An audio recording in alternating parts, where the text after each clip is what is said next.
Hey everybody, I am Ben. This is Board and Savior. Today, we are talking about the top 10 miniatures in board gaming. What does that mean? Why that qualifier in board gaming? Well, that's kind of the whole idea, is that these are minis from board games, not from miniatures games. Warhammer 40k, Star Wars Legion, Marvel Crisis Protocol, all games with lovely minis, but they are miniatures games, so of course the minis are going to be lovely. You gotta put them together, you gotta paint them. No. This is board game miniatures. So it's like when you get a box and then in that box is like the whole thing. That's all you need to play it. And there happen to be miniatures in there. What do you know? You could probably argue for like CMON and some of those other things that miniatures are kind of the focus of the board games, but they're still board games. They're not miniatures games, right? You're with me. We understand what I'm saying here. So that's the idea. Let's begin with a trilogy of honorable mentions. These are not actual top 10s. They're not good enough to be on the top 10 list, but they are still pretty great. So first up, a game that if you've been around, you know that I love. You are going to be very happy to see that it's not actually on the top 10 list for today, because it crops up every now and again because I love it. But it's just an honorable mention today. It's not actually on the list. This is Spirit Island, and these are the Explorers. Splow! These little guys are little cancer. They're cancer all over the board. They're ruining your life. They spread out so quickly, so easily. They're easy to kill, but it's just so easy for them to spread around and ruin your life that it doesn't matter that they're easy to kill, because they are the beginnings of all the other badness that comes in Spirit Island, the little towns and the cities. It all starts with an explorer a lot of the time. Why do I like them? Why do I love them if they're so cruel and wicked and bad and nasty? Well, look at them. They're so stylized. I love the amount of like expression and personality that they were able to cram into a miniature that's this small. Like, these are teeny tiny little guys, and I feel like they're so expressive, and they put across this like angular, harsh, sharp vibe that I think is great for the Explorers. Like everything else in Spirit Island, all of the spirit and then the natural island components, they are more curved and more smooth, and these guys are like sharp and bad and Also, this is something that people have pointed out forever, and I'm just gonna join the din, but the fact that all of the good stuff, the native people on Spirit Island, the spirit boards, all of their energy, everything, all of that is wood and cardboard, and all of the bad guy stuff, the colonizers, it's all plastic. What a nice touch. I mean, that's really cool. So that also does play into it, but I just love how these guys look. I love how plentiful they are. I love how small they are, and yet so much comes out of them. So that's honorable mention number 1. Honorable mention number 2 is from Star Wars Rebellion.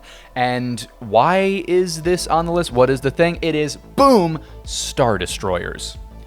And in that, and right here, you can see that I've included, and these aren't part of the actual honorable mention, but I've included just for comparison's sake, the Super Star Destroyer, which is the really big one, and then the Interdictor class Star Destroyer, just to show them off because they're cool. But my actual pick for this slot in the honorable mentions is the real, regular old Star Destroyers themselves. We got there.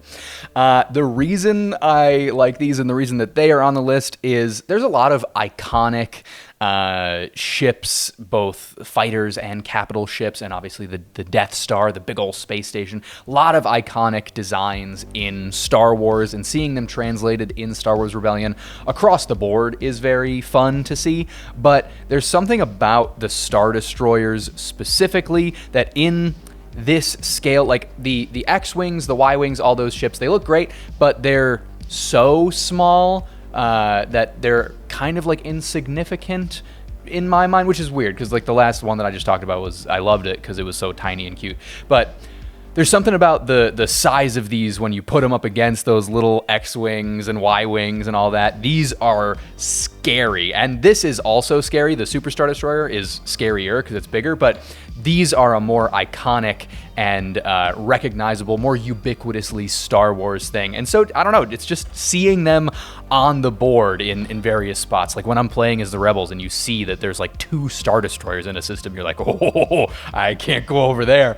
There is such a power to these on the board, and there's more of them than the Interdictors and the Super Star Destroyers. They're more prevalent in the game, and I think that adds something too. So, Star Destroyers, honorable mention number 2.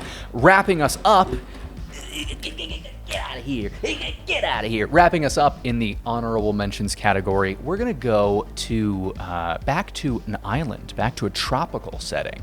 These are the Raptor babies from Raptor. And we've got the mama there for size comparison, but we're talking about the babies. And I'm realizing now that there's something to the tininess of a couple of these things that I love. Yeah, it's the fact that these are such cute little guys. It makes you, so in the game Raptor, you're either the mama raptor and the babies trying to get the babies to safety, escape from the scientists, or you're scientists trying to recapture the babies so that you can study them and, you know, do general Jurassic Park-y things. And I feel like the cuteness of these little guys makes you think, as the scientists, like you're a little bit like, well, maybe we could let them escape. They're just little guys, and it's not meant to like make you think like, oh, am I doing the right thing as the scientist? That's not the point of the game. But I think it adds like a fun little element that as the scientists, your only goal is to capture these things, and you're like, but they're so cute. I like it. I think they are just cute, and that is something. They're so small, like they fit on your fingertip. Let's see if I can balance it. They just fit right on your little fingertip. There's a factor to tiny things, like miniatures that I love very much. So the little Raptor babies here for cuteness more than anything else. And before we start the top 10 proper, you may want a little refresher on the Board and Savior story so far. If you're not interested, go ahead, skip to the next time code. But seriously, I think this is the most fun thing that we do on this channel. Previously on Board and Savior. Lost power in the apartment. Gonna check the fuse box, I guess. Yeah, just make sure to like, comment, and subscribe. Just...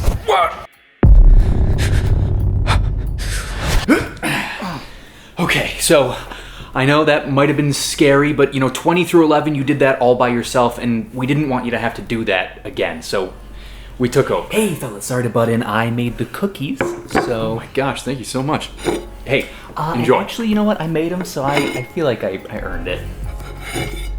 This is so sweet, oh my gosh. In your top 20 games video, he put his plan into motion. Neb? The prophecy. You see why I need to go back. Undo what he's begun. Wish me luck.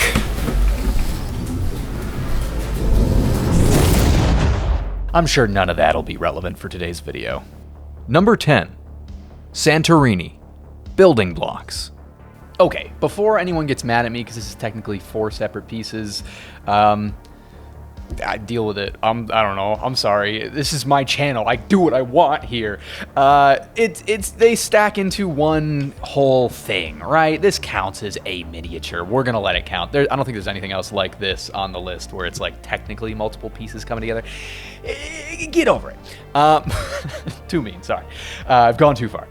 These freaking buildings in Santorini, they look so good. The whole Santorini board, like when it's all set up and everything's all over the board, it looks very nice. I don't know if I can describe exactly why it looks so good. Like, they're so simple.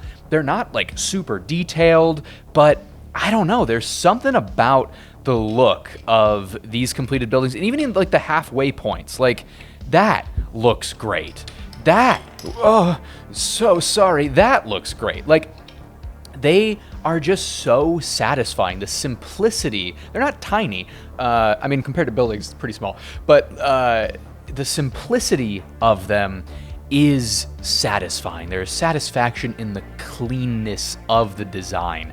Also, the fact that you can stick them any which way is kind of fun. Obviously, that only really applies to like the bottom and the second level, but it's really great. And then to be like jumping all over these as the little players, there's something here that I can't put into words that is just fun to touch. It's fun to... Oh, you know what? I talked about this in my top 10 components. Stackability. That's got to be it. Stackability plays in here, in addition to it just being like a nice designed thing. Stackability, it goes a long way. Santorini, the little buildings, that's number 10. Moving right along. Number 9. Twilight Imperium 4th Edition. Ground Forces. Am I being hidden by the gigantic box? Okay, so I think this might be a somewhat strange pick. There's a lot of cool miniatures in this game. The War Sun is cool, the Dreadnoughts are cool, but for my money, doesn't get better than the little flags. Why? It's a good question. I think we're gonna have to throw it back to the satisfaction of little representations of things that I'm very familiar with how they look big. Like little raptors. I know how little baby raptors are supposed to look as regular size. They look so cute tiny. Flags, to boil down a flag into tiny plastic form, and to just like, you're like, yeah, that's a flag. It looks exactly like you would want it to. There's some joy that I get, some like inner fulfillment that I get seeing a perfectly realized tiny real thing. I love it. There's also there's a choice here. The choice that the designers, I guess, probably are the ones who decided that it would be flags instead of like little guys. The choice of flags as opposed to little units, little men, soldiers, because these represent the ground forces in Twilight Imperium. This makes the game have a grander scale. Because big ol' ships are big ol' ships, you can imagine that they are crewed by dozens, if not hundreds of people. As soon as you have like a single guy, even if that guy represents a whole squadron or a legion of soldiers, you're like, it's just one guy though, which is not as interesting. But as soon as you throw a flag down and you say, these are ground forces, this is one unit of ground forces, you're like, that's like hundreds of people.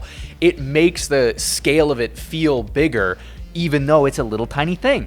I think it was a really great choice, and they just like look good. A lot of detail is packed into something that's like, I don't know, what's that, 3/4 of an inch tall? Great choice. Love the little flags from Twilight Imperium. And now, something's been kind of eating at me since the last top 10, so just bear with me for 1 second.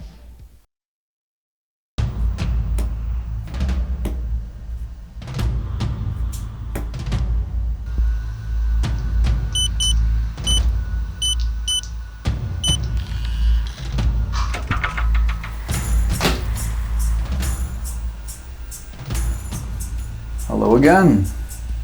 I have a few more questions for you, Neb. So I'm going to stay here, interrogate this traitor. Rest of the top 10 is going to be handled by my first clone, Ben-2. Enjoy. Number 8. Catan. Vulture. Hello, I am Ben-2. Nice to meet you.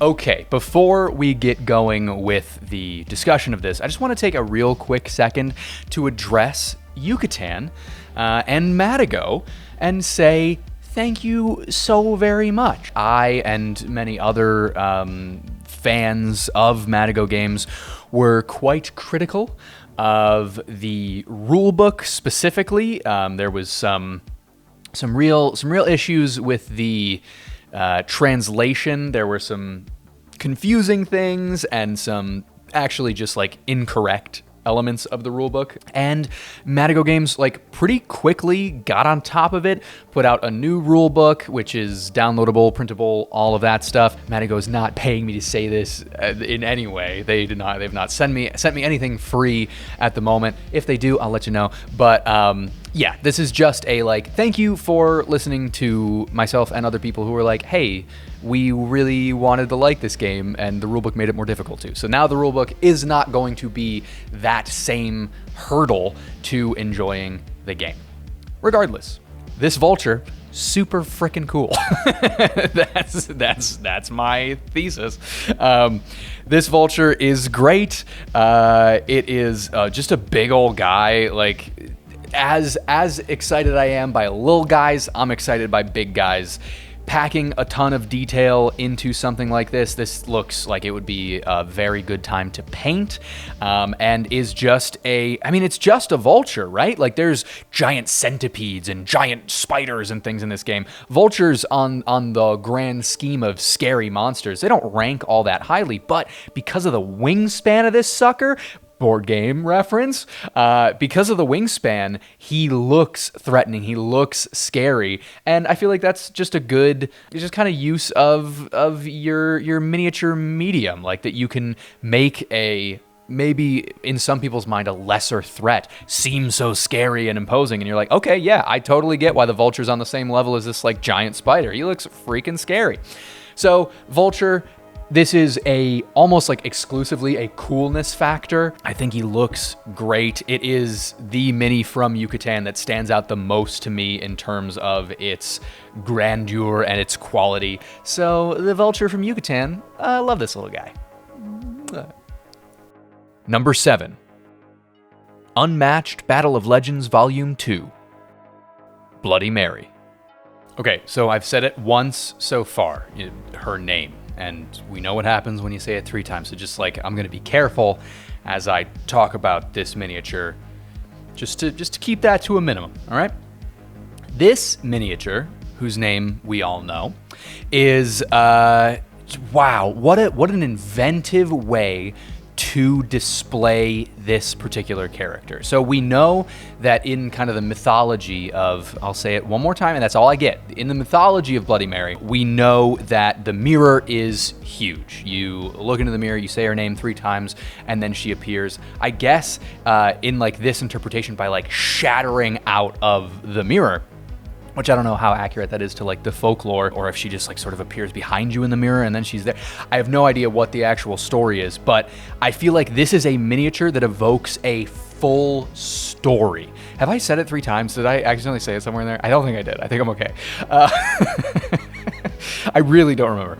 But I do feel like this miniature is so evocative of who this character is in terms of her story, which is such a cool thing. Like, Sun Wukong is a cool miniature. They posed him well, and that's great. Achilles looks cool, but this one, that was close.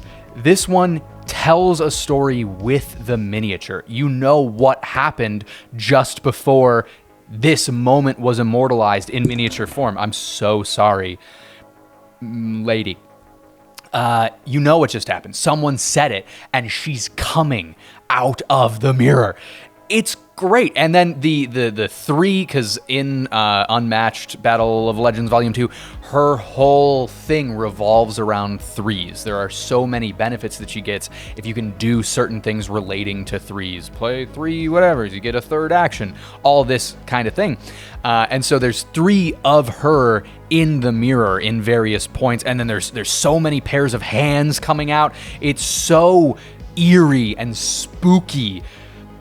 It's so great. And Unmatched has really nice miniatures across the board in terms of the expressiveness of the characters. They do a good job of getting those characters to like kind of come out in relatively simple miniatures. Like, they're not incredibly high detail necessarily, but the choices that they make in miniature design goes so very, very far. And I think this is the best of the best. So Bloody Mary, number 7.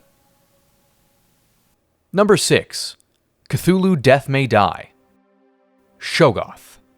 All right, so I'll be honest, this one specifically is on the list representing Cthulhu Death May Die because of how much I like how the paint job came out. I think that Hastur, the Yellow King, I like that miniature more, but I don't like as much how his paint job came out. I'll show it to you here and be embarrassed about it. I don't love all those colors, and I don't know, it wasn't. But this, the Shoggoth, oh my goodness, am I so proud of how this dude came out. This is maybe one of the nicest, like, cool color gradient blend minis that I've done, and it's not perfect. Like, there's little things that I'm seeing here that I don't love, but oh my goodness, it really just ended up kind of like exactly how I wanted it to look, how I pictured it looking. And it is also a very cool miniature. The sluggy, gross gooiness of it, and then there's tentacles, and then there's teeth. It is a cosmic horror. This is a scary son of a gun, for certain. So this does also deserve to be on the list for the sculpt, but I think maybe Haster's sculpt is a little bit nicer overall. That said, yeah, this one's great. I am a big fan of the horror genre in miniature form, when you can make something look scary when it's not even moving. That's pretty cool. That's a skill that I don't have. I wouldn't know how to sculpt something to look creepy and crawly and scary in a still form, and I think this does it brilliantly. Like, this thing, you can picture it writhing, all of its tentacles. I think they did an incredible job with this particular sculpt. And last thing for Death May Die, just, I don't know why I need to tell you this, but I think it's interesting. So this box is on one of my shelves that the back side of the shelves face a window. And so this is what the regular side of the box looks like. This is what the side of the box looks like that faces the sunlight. Look at this, like, sun-bleached. It's so strange. I never notice it until I take these boxes off the shelves. And don't worry, I'm not going to try to resell this. I love this game. It's staying in my collection, so that's not going to hurt me if I try to resell it. I just think that it's like a feature. This, like, weird sun-bleached, no one else's copy is going to look like this. Yeah, I don't know. I'm sorry. Whatever. Moving on. How many times do I have to tell you? You've got the wrong Ben. That's exactly what Neb would say.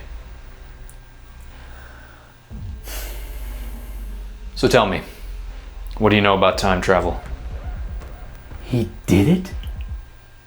It actually worked. Who? I am not Neb, okay? I'm trying to help you. Number 5. Kemet Blood and Sand, Book of the Dead expansion. Apophis. So, remember how I said there weren't any more that were like multiple pieces? Yeah, it turns out that was not true. This is multiple pieces for sure, and the fact that it's multiple pieces is why this is on the list over anything else in Kemet. Sorry, I guess that was a lie. I forgot. But like, you can't tell me that I'm wrong. This is amazing. The implication that, like, if you set it up like this, he's that long. Yeah, that's just about the most amazing thing I've ever heard. That's sick as hell. So this guy, Apophis, I don't know how it's supposed to be said. My apologies. He's from the Book of the Dead expansion to Kemet, and my apologies if that's hard to find. I genuinely don't know. I got this as all in addition to the Catan thing. I just bought it because I missed out on the first Kickstarter, so I just got everything. And it was very difficult to track down what this dude's name was, because I guess it's from the expansion, and the expansion is not as discussed as Blood and Sand. But this is just a cool factor. This is similar to the Vulture. It's a big snake. There's two big snakes. There's this one and another one, which is just one miniature. And the cobra nature of this guy, the hooded kind of thing that he's got going on, plus the two pieces and the implication that he is as massive as you want him to be. Boy, there is something to that just makes me giddy like a schoolboy. Yeah, I mean, cool factor, great detail in all the little tiny scales. I think that looks amazing, fantastic, beautiful as well. Yeah, I my hot take, wouldn't want to fight this guy. That's kind of where I'm coming in. Would not want to mess with this gentleman. So, Apophis from Kemet, Blood and Sand, Book of the Dead expansion. This is my number 5, I think. 5. Number 4, Nemesis, the Alien Queen. Do you like how my shelves get just a little bit more naked with each passing miniature? I think that's fun. The Alien Queen, probably the obvious choice from Nemesis. This is in the bigger is better mentality, but like, sorry, bigger's better here. This is an alien ripping open a futuristic cauldron of little alien babies, holding one of these larvae, ready to, hurl it at one of the crew members here. What do you want me to say? You want me to say that, oh, the medic, the scientist, the captain's a better miniature? No, I'm not dumb. Sorry. This is just like, this is everything that miniatures can be, because there is a super high quality to the sculpt. The pose is dynamic. You can tell what she's doing here. It is imposing, so it's doing what they want the miniature to do. When you drop this on the board, you know, we're in trouble, everyone. This is prime miniature right here. It doesn't get better, except that it does, because this is not number 1. Yeah, Alien Queen is just a remarkable mini. So much is going on in this single miniature, and you can see that it's like all slap chopped up. It's just got the black and then just like a very heavy white dry brush, so that I can do just a simple, probably contrast paints to this lovely lady. So hopefully that turns out well. That's how I slap chopped Hastur, and we all know that I don't love how that one turned out. But I also slap chopped the Shoggoth, and yum yum yum. So anyway, Alien Queen. Ha! If you're not Neb, who is? I locked him up myself. You're telling me what? He somehow escaped and put you in here? I came in to feed him one day and he came out of nowhere. Slammed that door and locked it. When was this? I don't know, August? How come you never... I did. But everybody thought I was Neb.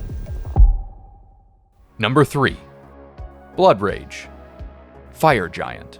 The Fire Giant holds a special place in my heart. This is the first mini that I ever painted and thought, okay, you did a good job there. Like all the other ones before that, I was like, okay, yeah, technically you painted that miniature. Nicely done. But this is the first one where I was like, I can hang my hat on that. I can say I did this and I'm proud of it.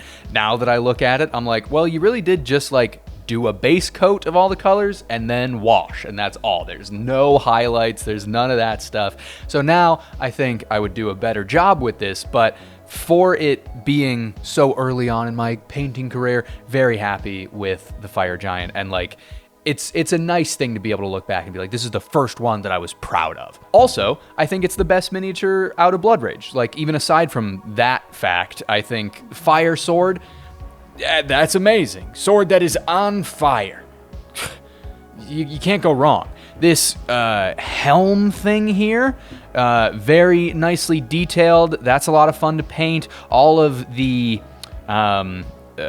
jewelry, the little skulls, and the necklace that this fella has, lots of great detail. I love that kind of stuff where there is detail that sort of implies a rich history within the game. Like, you don't, in Blood Rage, you never learn what the necklace means that the Fire Giant is wearing, but it's there. It sort of adds to the flavor of the world, and I think that's a fantastic element that board games can have. Also, these like kind of runic symbols that are imprinted in his body, I feel like that would be something that I should have highlighted more, like maybe they're glowing or something. But yeah, the fire giant. Also, look at this guy's butt. That's quite the rumpus back there. Sorry, I'm getting fixated on the wrong things or the right things. It's up to you to decide. The fire giant from Blood Rage, best mini from Blood Rage, and first one that I was really happy with. Number 2, Ankh, Gods of Egypt. Horus. I can't remember if I mentioned in my top 20 board games when I talked about Ankh how great the player colors are, but let me just take a second to say, the player colors are great. In so many games, the yellow player color is garishly yellow. The orange is that super bright, gross orange. All of the colors in Ankh are really, really beautiful. They're all these kind of desaturated, very pleasing to look at colors. And Horus here is no different. This yellow, mwah, chef's kiss, kiss the chef right on his mouth. Horus, you may see that I like birds. There's a feather thing that I think is actually there's a big thing there. If you've got a mini with super detailed feathers, it's probably going to be one that I like. This guy, there's like a flaming spear, or I don't know what exactly the energy coming off of the spear is. We'll say it's flames. Flaming spear, this detailed headdress, the feathered entire body, the clawed feet, the loincloth. Everything about this miniature just screams quality, and it's CMON. Their miniatures are known for being super high quality. It's the same publisher as the last one, as the Fire Giant, and it's the same kind of thing where there are elements to this that just speak to the larger lore, the larger theme, flavor of the world, things that aren't necessarily explained. The 2 spears, why are there 2 spears? I don't know, but it makes you understand a little bit of something about this god. There's some history there, there's some lore there, that this god wielded 2 spears as his weapon of choice. Okay, I'm in. Yeah, this is kind of a rule of cool, putting this high on the list. The sheer amount of detail packed in, the quality of this sculpt, it's second to only one. Yeah, I am in love with bird things, and this is the best bird thing on the list. So yeah, we're gonna say Ankh Horus number 2. Number 1, Oathsworn into the Deepwood, Broodmother. If you don't already know this, I feel like this fact is gonna break you, because it breaks me a little bit every time that I think about it. Yeah, it's a big miniature. We'll get there, but look at how big this box is. Look at how huge this box is. This mini doesn't fit in a box that size. It doesn't fit. You need not 1, but 2 additional boxes that are right about the same size as this one to house all of the miniatures that come in Oathsworn into the Deepwood. What?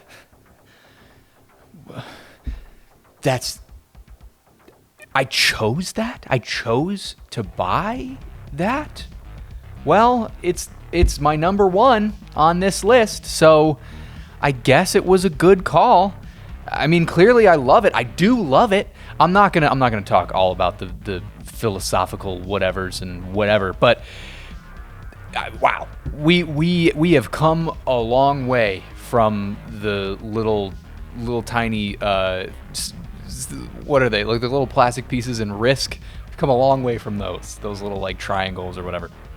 This is, it's certainly the heaviest mini that I've talked about so far. There's a part of me that's like, how superficial am I that this is my number 1? Because it is a sheer, the scale of it is why it's number 1. If it were half the size, I think it wouldn't be at the top. But it's not half the size. It is this size, and boy, it deserves to be at number 1. You chuck this guy on the board. Remember how I talked about putting the alien queen on the board? You put this guy on the board and you say, you got to kill that or you lose. The players around the table, they go, you're telling us it's possible? We can kill that thing? It's humongous. This miniature, which I'm uncomfortable calling it that, this is such a statement to the table, to the players of Oathsworn, that this game is mean. You're regular sized people. This rat, a little bigger than regular size, a little bit. And it works. Like, there is such an immediate reaction to when you unbox this, because all of the miniatures in Oathsworn are kept in like their own hidden boxes. This is the mini for the very first scenario. It's the one that they like publicize. It's technically a teeny bit of a spoiler, but this is the one that everyone knows. It's on the front of the box, for goodness sakes. So you show this to your friends playing Oathsworn, and they're like, okay, I guess we understand now the game that we're playing. It's not one that's meant to be fair. And as if the size of this one mama wasn't enough, look at her back. There's, bear with me, 1, 2, 3, 4, 5, 6, 7, 8, 9, 10, 20 plus rats on her back, which are also very large. Dude, like, I'm only human. How am I not going to put this as my number one? If you have this in your collection and you're able to put something more understated as your number one, respect. Like, you have more self-control than I do. This, look at it. I mean, it's gargantuan. It's threatening. It screams at you. You're gonna die. It doesn't get better than that. It just doesn't. So, for all those reasons, Oathsworn, the Brood Mother, number one. Wait a second. You said you came in to feed him. Yeah? That's Ben 2's job. Yeah. I'm Ben too. Then who's doing the top 10?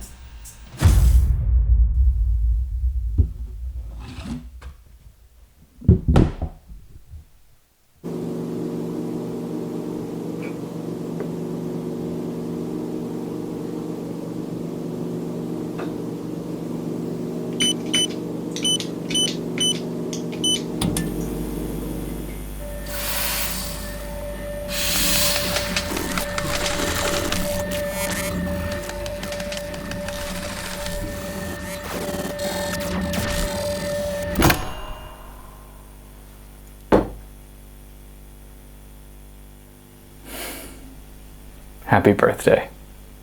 We have work to do.